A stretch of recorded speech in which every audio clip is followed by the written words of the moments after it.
नमस्कार, सलाम, आदाब। पूरी हिसाबी मास्टर की टीम की ओर से मैं प्रोफेसर उदय वैद्य आपका हार्दिक स्वागत करता हूं। दोस्तों, आज हम कुछ नया टॉपिक के साथ स्टार्ट करेंगे।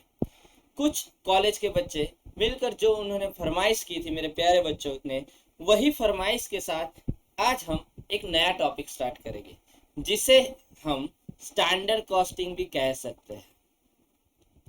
जिस टॉपिक का नाम है स्टैंडर्ड कॉस्टिंग। यानी कि आज हम बात करने वाले हैं स्टैंडर्ड कॉस्टिंग के बारे में। बहुत सारे बच्चे हैं जिनको इस चैप्टर में बहुत प्रॉब्लम हो रहा है। दोस्तों, आज हम इस चैप्टर को इजी बनाने के लिए कुछ कॉन्सेप्चुअल क्लियरिटी आपके सामने रख रहे हैं।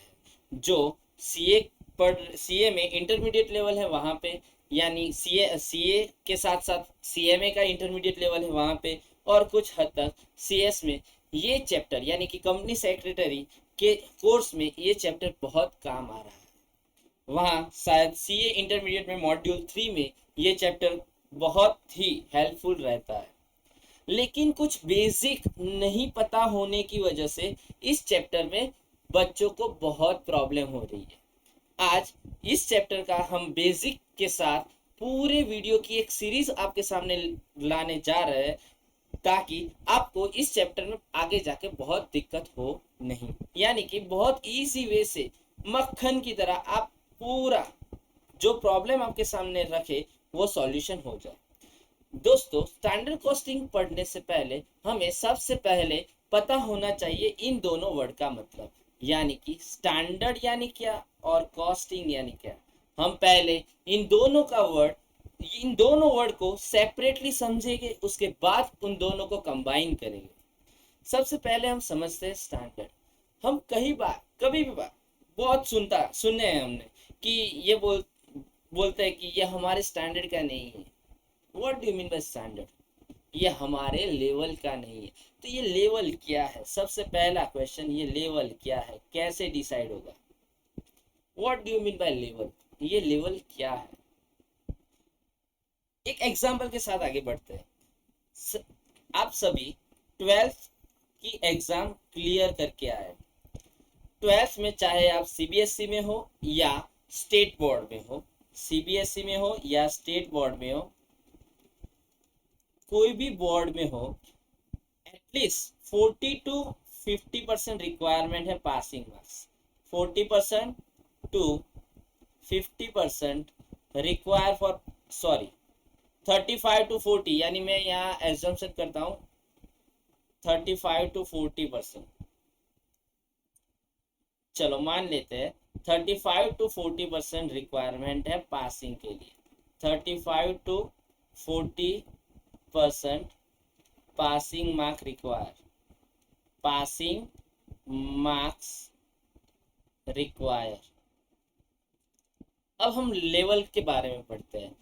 कई बच्चे ऐसे होते हैं जो 35 लाना भी उन्हें बहुत बड़ा पहाड़ चढ़ने जैसा लगता है, जबकि कुछ बच्चे ऐसे होते हैं 80 और 90 आएंगे ऐसा एजम्पशन करते हैं। यानी बोर्ड ने हमें जो स्टैंडर्ड दिया वो सभी को एप्लीकेबल है। गौर से सुनना बच्चा, बोर्ड ने हमें जो स्टैंडर्ड दिया वो सभी को एप्लीकेबल है। यानी जनरल बात की है कि एटलीस्ट अगर आपको पास होना है तो 35 to 40% लाना ही पड़ेगा। अगर हम कॉस्टिंग के बारे में ये 2 सेकंड के लिए हम कॉस्टिंग के अंदर जाकर सोचते हैं, तो हम हमारी सिंपल लैंग्वेज में जो स्टैंडर्ड, जो लेवल सभी को एप्लीकेबल है, उसे हम इंडस्ट्रियल स्टैंडर्ड बोलेंगे। क्या बोलेंगे? Industrial standard. अब आगे बढ़ते हैं। अगर हम पर्टिकुलर हमारे बच्चों के बारे में बात करें, यानी कि 2 स्टूडेंट्स हैं मेरे, हम एग्जाम्पल के साथ लेते हैं स्टूडेंट ए, स्टूडेंट बी। एग्जाम्पल में हमने 2 स्टूडेंट लिए, स्टूडेंट ए, स्टूडेंट बी। स्टूडेंट ए ने ऐसा डिसाइड किया कि मेरे एटलीस्ट, यानी कि जो बोर्ड की एग्जामिनेशन होगी उसमें एटलीस्ट आई एम सिक्योरिंग 70%। और बी जो स्टूडेंट है उसने डिसाइड किया एटलीस्ट आई एम सिक्योरिंग 80%। यानी कि जब बंदा चेंज हो गया, स्टूडेंट चेंज हो गया, उनके लेवल चेंज हो गए, स्टैंडर्ड चेंज हो गए। अगर बंदा ए है, वो अपने आप को 70% लाने के लिए काबिल समझता है, वो उसका लेवल है। बंदा बी है, वो अपने आप को 80% लाने के लिए काबिल समझता है, उसने डिसाइड किया कि मेरा लेवल 80% रहेगा। ये दोनों ने खुद ने डिसाइड किया है। अब क्या होता है कि जब एक्चुअल में बोर्ड की एग्जामिनेशन आती है, यानी कि एक्चुअल एक्टिविटी होती है, जब एक्चुअल एक्टिविटी होती है, तब ए को मिले 75% और बी को मिले 75%। दोनों बंदों ने सिक्योर किए 75%। ए ने क्या डिसाइड किया था, आई एम सिक्योरिंग 70%, जबकि बी ने क्या डिसाइड किया था, be decided I am securing 80%। दोनों ने अलग अलग डिसाइड किए थे अपने लेवल के तहत। अब होता क्या है, दोनों को कंपेयर करें एक्चुअल के साथ, तो मुझे ऐसा देखने को मिला कि शायद कुछ डिफरेंस हो रहा है। ये जो बंदा ए है, उसने 70% बोला था, लेकिन उसके एक्चुअल में परसेंटेज हो रहा है 75। कुछ तो लोचा हो रहा है, कुछ तो गड़बड़ हो रही है।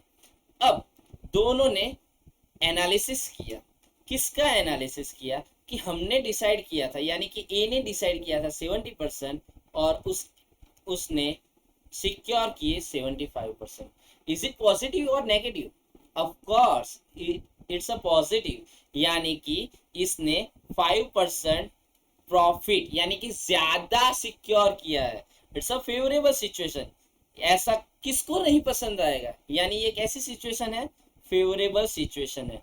ज्यादा आए, जो स्टैंडर्ड डिसाइड किया था कि मेरे 70% आएंगे, उससे ज्यादा 5% आए, तो of course he will happy, he was happy. Why not, happy होना ही चाहिए। जबकि बी के बारे में बात करेंगे, बी ने कितना डिसाइड किया था, 80%, और उसने सिक्योर किए 75%। शिट, वाई, कुछ तो गड़बड़ है। कितनी गड़बड़ है, तो उसने ढूंढा कि मैंने डिसाइड किए थे 80%, लेकिन आए कितने, 75। मुझे लॉस हुआ है। कितना लॉस हुआ है, 5% का लॉस हुआ है। ये हमें पसंद आएगा, नहीं आएगा। इसीलिए इस सिचुएशन को हम बोलेंगे अनफेवरेबल सिचुएशन। ये हमारे अगेंस्ट सिचुएशन है, यानी कि स्टैंडर्ड जो डिसाइड हुआ था उससे एक्चुअल कुछ और हो रहा है, यानी इन दोनों में डिफरेंस आ रहा है। ये डिफरेंस को हम बोलेंगे वेरिएंस। डिफरेंस को क्या बोलेंगे, वेरिएंस। कुछ रेफरेंस बुक, कुछ प्रोफेसर प्रोनाउंस इसे वेरांसिस के तहत पे करते हैं, लेकिन उसमें कुछ गलत नहीं है। हम इस चैप्टर को, पर्टिकुलरली मैं इस चैप्टर को, ये स्टैंडर्ड कॉस्टिंग की वजह वेरिएंस एनालिसिस कहना ज्यादा पसंद करूंगा, क्योंकि standard costing is a technique of standard costing क्या है, टेक्निक है। किसकी टेक्निक है, वेरिएंस एनालिसिस की। इसीलिए इस चैप्टर का मैं अगर नाम देना चाहूँ तो पर्टिकुलरली वेरिएंस एनालिसिस देना पसंद करूंगा। और स्टैंडर्ड कॉस्टिंग टेक्निक है किसकी, वेरिएंस एनालिसिस की।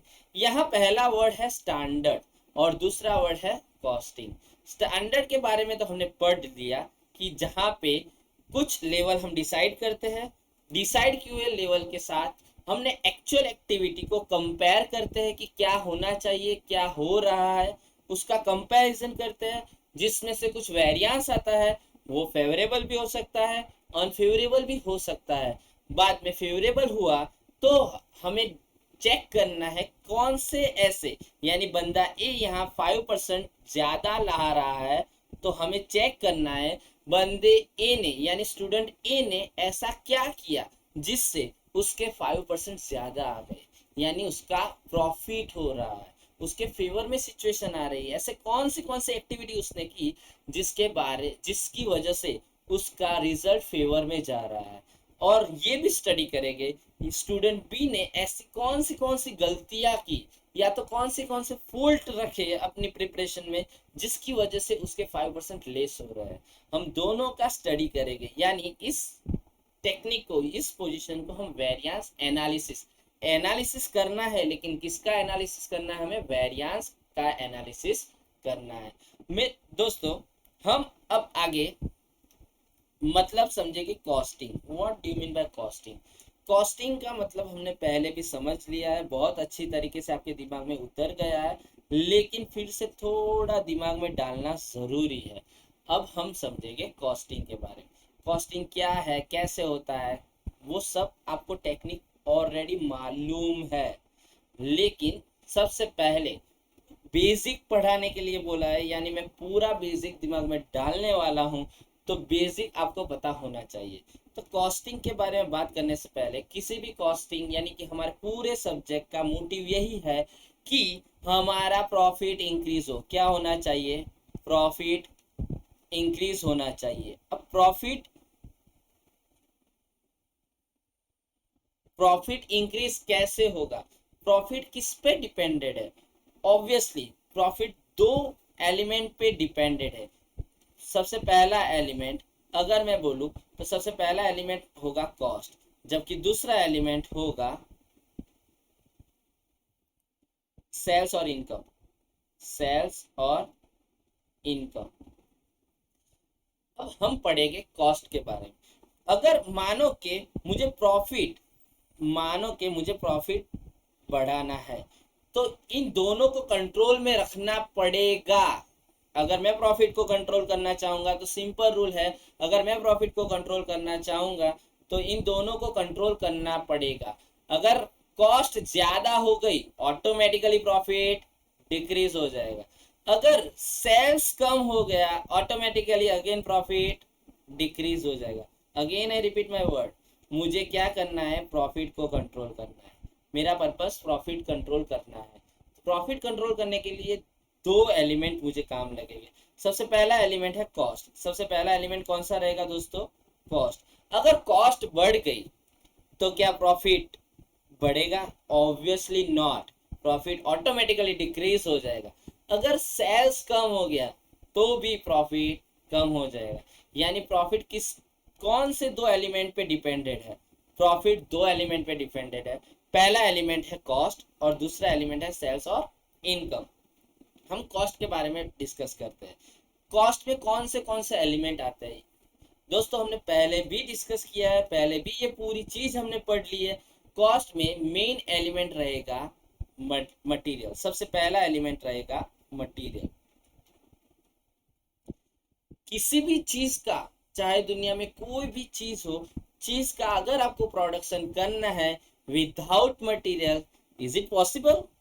क्या आप मटेरियल के बिना वो प्रोडक्शन पॉसिबल है? No, never, ever. यानी कि without material you can not produce anything. Without material आप कुछ भी प्रोड्यूस नहीं कर सकते। अगर मुझे ये पेन प्रोड्यूस करनी है तो पेन के लिए भी जो मटेरियल है उसकी रिक्वायरमेंट रहेगी, रहेगी, रहेगी। यानी मटेरियल को भी मुझे कंट्रोल करना पड़ेगा। हमारा पर्पस क्या चल रहा है? कॉस्ट को कंट्रोल करना। कॉस्ट कंट्रोल करने के लिए हमें कौन सी चीज को कंट्रोल करना पड़ेगा? कॉस्ट को कंट्रोल करने के लिए सबसे पहले हमें मटेरियल को कंट्रोल करना पड़ेगा। अब दूसरी बात करते हैं, मटेरियल।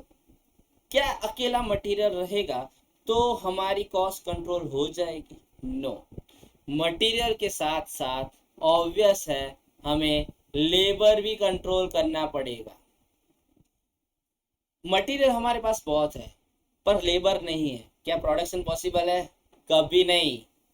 क्या मटेरियल खुद अपने आप जुड़ जाएगा, खुद अपने आप सेपरेट हो जाएगा? नहीं होगा। लेबर होगा तो ही, लेबर हमारे पास होगे तो ही मटेरियल काम कर पाएगा। यानी material and labour both are important element, for cost control. Cost को कंट्रोल करना है तो मटेरियल भी कंट्रोल करना पड़ेगा, लेबर भी कंट्रोल करना पड़ेगा। और मटेरियल एंड लेबर है तो क्या प्रोडक्ट बाजार में बिकने लगेगी? नो।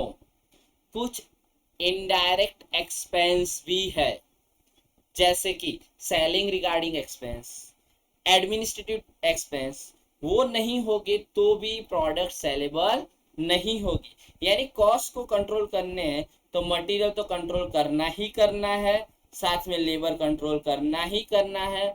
और तीसरा एलिमेंट जिसे हम इनडायरेक्ट एक्सपेंस बोलते हैं, और कॉस्टिंग की लैंग्वेज में all indirect expense is known as overhead. Indirect expense को क्या बोलेंगे हम? ओवरहेड। यानी हमें इस कॉस्ट को कंट्रोल करना है तो सबसे पहले मटेरियल कंट्रोल करना पड़ेगा, लेबर कंट्रोल करना पड़ेगा। मटेरियल एंड लेबर भी हो गए तो साथ साथ ओवरहेड भी कंट्रोल करने पड़ेंगे, क्योंकि मटेरियल लेबर के साथ अगर ओवरहेड ज्यादा हो गया तो कॉस्ट ऑटोमेटिकली ज्यादा हो जाएगी। दोस्तों हमने ओवरहेड के बारे में पहले पढ़ चुके हैं। क्या ओवरहेड में कौन से और पार्टीशंस हो रहे हैं, हम थोड़ा डिटेल में जा रहे हैं और पढ़ना जरूरी भी है। मटेरियल लेबर के साथ कॉस्ट में और कौन से एलिमेंट आते हैं, तो हमने पहले भी देखा हुआ है ओवरहेड दो तरीके के होते हैं। अगर मैं उसे बिहेवियर के बेस पे डिफाइन करूं तो सबसे पहले आएगा फिक्स्ड ओवरहेड, जबकि दूसरे नंबर पे आएगा वेरिएबल ओवरहेड। यानी अगर मुझे कॉस्ट को कंट्रोल करना है,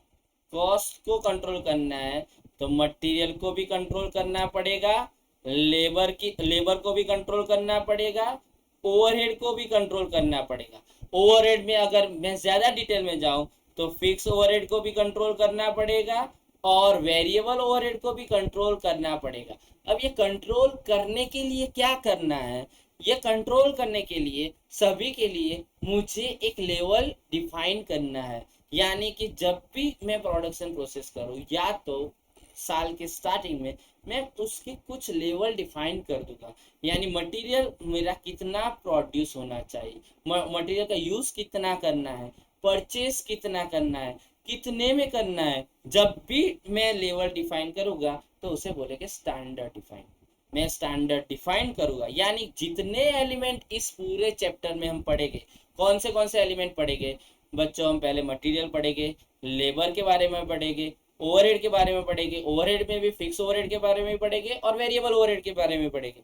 इन सभी के लिए मुझे पहले स्टैंडर्ड डिफाइन करना पड़ेगा। मुझे यानी कि सारी इंडस्ट्री को स्टैंडर्ड डिफाइन करना पड़ेगा, और जब जब प्रोडक्शन हो रहा है तब उसका कंपैरिजन करना है एक्चुअल के साथ। यानी स्टैंडर्ड एंड एक्चुअल, जैसे हमने ऊपर देख लिया कि एक स्टूडेंट के 70% है, जबकि दूसरे स्टूडेंट के 70% है, दूसरे स्टूडेंट ने डिसाइड किया 80%। जब एक्चुअल एक्टिविटी हुई तब उसने 75 सिक्योर किए, जब दूसरे स्टूडेंट ने उसके लिए 75 सिक्योर किए, 80 की वजह 75 सिक्योर किए। यानी कहीं पे पॉजिटिव रिजल्ट आ रहा है, कहीं पे नेगेटिव रिजल्ट आ रहा है। ये पॉजिटिव एंड नेगेटिव रिजल्ट आने की वजह हमें जाननी है और उसे रिमूव करना है। रिमूव यानी कि अगर अनफेवरेबल है तो ऐसे कौन सी वजह है जिसकी वजह से हम अनफेवरेबल सिचुएशन फेस कर रहे हैं, जो सिचुएशन हमारे फेवर में नहीं है, वैसी सिचुएशन हम क्यों फेस कर रहे हैं, उसे डिफाइन करना है और रिमूव करना है। अगर फेवरेबल है तो ऐसे सिचुएशन को हमें एप्रिशिएट करना है, ऐसे बंदों को हमें एप्रिशिएट करना है, ऐसे फैक्टर को हमें एप्रिशिएट करना है जिसकी वजह से हमारे फेवर में रिजल्ट हो। अल्टीमेटली अगर स्टैंडर्ड कॉस्टिंग के बारे में बात करें तो बहुत मजा आने वाला चैप्टर है, और सभी कॉन्सेप्ट को मजा लेने के लिए, मजे के साथ पढ़ने के लिए हमें पूरा ये कॉन्सेप्ट आपके दिमाग में होना चाहिए। ऐसा एज्यूम करता हूँ दोस्तों कि आपको इस कॉन्सेप्ट ने मजा दिया होगा और आगे के चैप्टर में हम मटेरियल कॉस्ट वेरिएंस के बारे में बहुत डिटेल में पढ़ने वाले हैं। मटेरियल कॉस्ट वेरिएंस के बारे में बहुत ही डिटेल में पढ़ने वाले हैं। उसके प्रैक्टिकल एग्जाम्पल के साथ हम मटेरियल कॉस्ट वेरिएंस को आपके लिए सेकेंड वीडियो में लाने जा रहे हैं।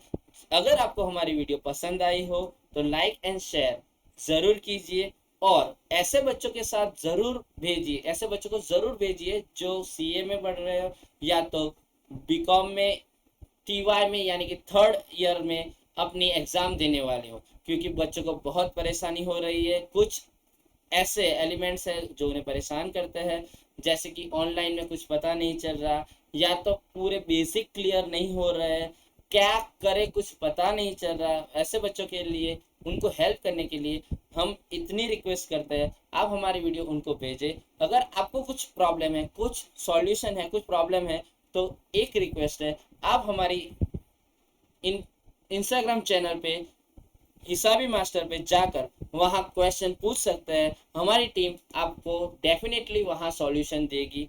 आशा करता हूँ ये वीडियो आपको पसंद आई होगी।